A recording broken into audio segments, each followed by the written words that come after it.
Selamat pagi pemirsa, apa kabar Anda di hari ini?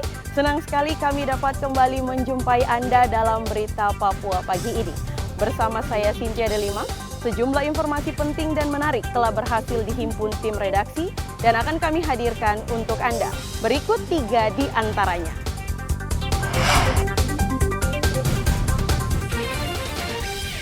Diduga karena korsleting listrik, 3 ruko di Perumnas Waena, Kota Jayapura, ludes terbakar. Ribuan warga Merauke berdesakan antre bantuan langsung tunai. Bawaslu Papua gandeng 7 universitas, awasi kampanye pemilu, Pileg, dan Pilpres 2024.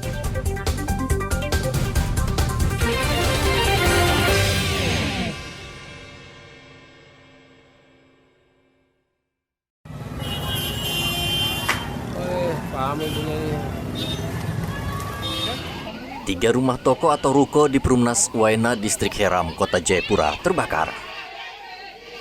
Api diduga pertama kali muncul dari salah satu bangunan berlantai 2, lalu membesar dan melahap bangunan lain. Agar kebakaran tidak meluas, Pemkot mengirim 6 mobil pemadam kebakaran dan 2 unit mobil water cannon milik Polda Papua.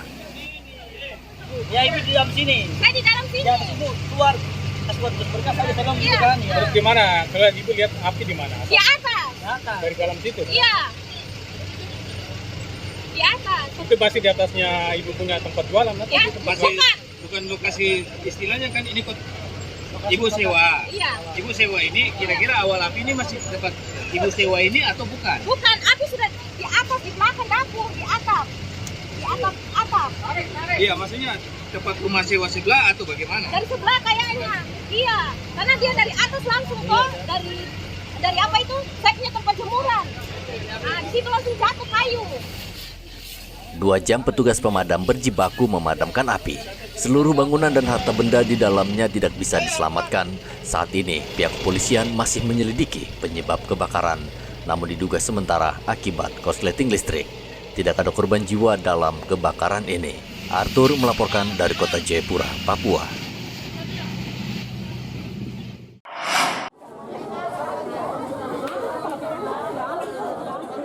Sejak pukul 6 pagi, ribuan warga dari 6 kelurahan di Merauke sudah antre untuk mendapatkan bantuan langsung tunai atau BLT di kantor pos Merauke. Mereka berdesakan agar bisa duduk bagian depan sehingga mendapat giliran pertama. Mereka antre selama 2 jam karena pembagian bantuan langsung tunai dimulai sekitar pukul 8 pagi.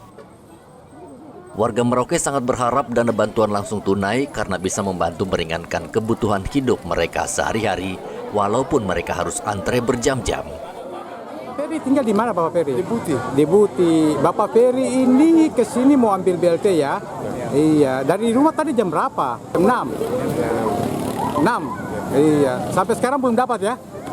Belum dapat ya. Ya. Bapak Ferry, ini uang ini kamu dapat 600.000 ya? Mau digunakan untuk apa nih Bapak Ferry? Ya, anak-anak sekolahnya. Karena sekolah ya. Bapak Petrus tinggal di mana? Di Buti. RT berapa? RT-nya saya belum tahu. Oh, belum tahu. Iya. Tadi dari rumah jam berapa? Jam 6 juga. Jam 6. Sampai sekarang belum dapat ya? Bapak Petrus kira-kira nanti dapat uang ini untuk digunakan untuk apa Bapak Petrus? Untuk keperluan rumah tangga. Tadi di sini dari jam berapa Ibu Rodina? Dari jam 6. setengah 7. Setengah 7 ya. Ibu tinggal di mana? Tinggal di Buti. Di Buti juga RT berapa Ya, Ibu? RT 10. RT 10. Ibu kira-kira dapat uang ini mau digunakan untuk apa? Keperluan rumah tangga. Rumah tangga ya. Iya. Kenapa sekarang? Barang-barang mahal juga ya? Iya, mahal. Mahal sekali ya. Dari 22 kelurahan di Merauke, baru 6 kelurahan yang mendapatkan dana BLT. Besaran dana BLT yang diterima warga bervariasi mulai dari Rp600.000 hingga Rp900.000 per keluarga. Muhammad Ridwan melaporkan dari Merauke, Papua Selatan. Mampu membawa bahan. Polisi sektor Sota, perbatasan Indonesia Papua New Guinea, direpotkan ulah warga bernama Ishak Tapa yang membuat laporan palsu. Awalnya Ishak mendatangi kantor polisi, kemudian melapor jadi korban pembegalan di jalan lintas Sota dan uang Rp36 juta raib. polisi langsung mendatangi lokasi kejadian. Namun, ia akhirnya mengaku berbohong. Laporan pembegalan yang dialaminya hanya rekayasa. Ia ketakutan dan melarikan diri dari Papua Nugini karena dikejar warga Sota yang menagih hutang kepadanya sebesar 20 juta rupiah. Bahkan untuk meyakinkan polisi, Ishak nekat menjatuhkan dirinya bersama sepeda motor ke semak-semak seolah baru saja dibegal.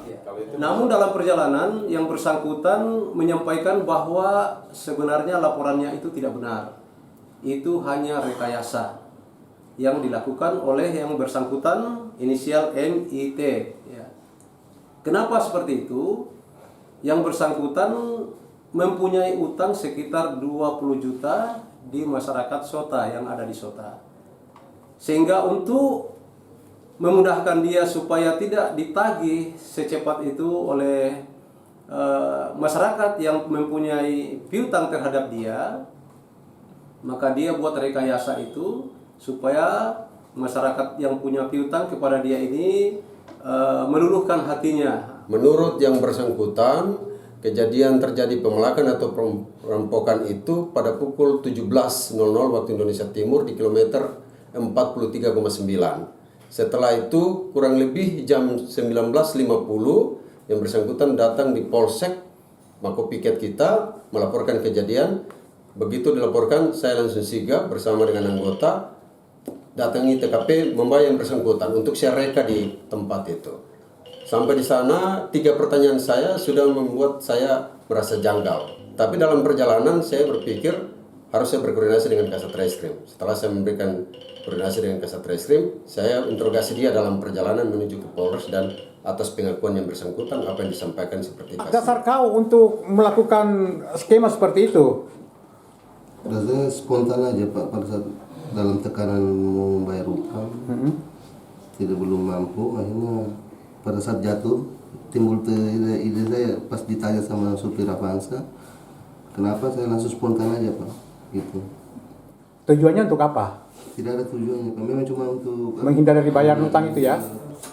Ishak Tapa yang tidak menyadari perbuatannya berbohong kepada polisi bisa diancam pidana. Saat ini pelaku ditahan di sel tahanan Polres Merauke untuk menjalani proses hukum lebih lanjut. Muhammad Ridwan melaporkan dari Merauke, Papua Selatan.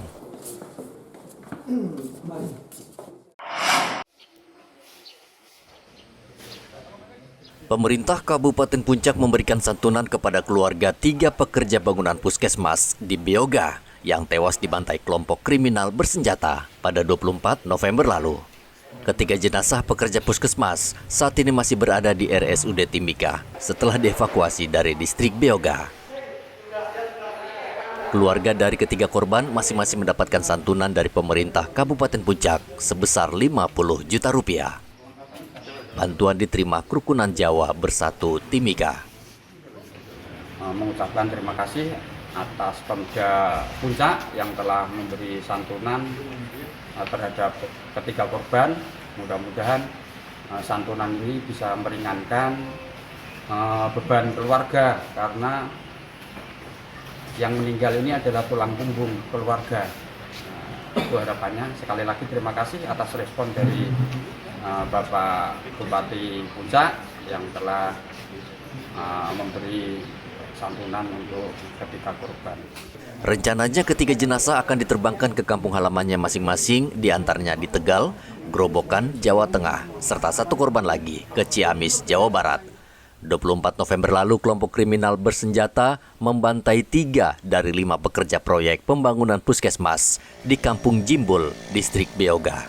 Igobat Momolin melaporkan dari Mimika, Papua Tengah.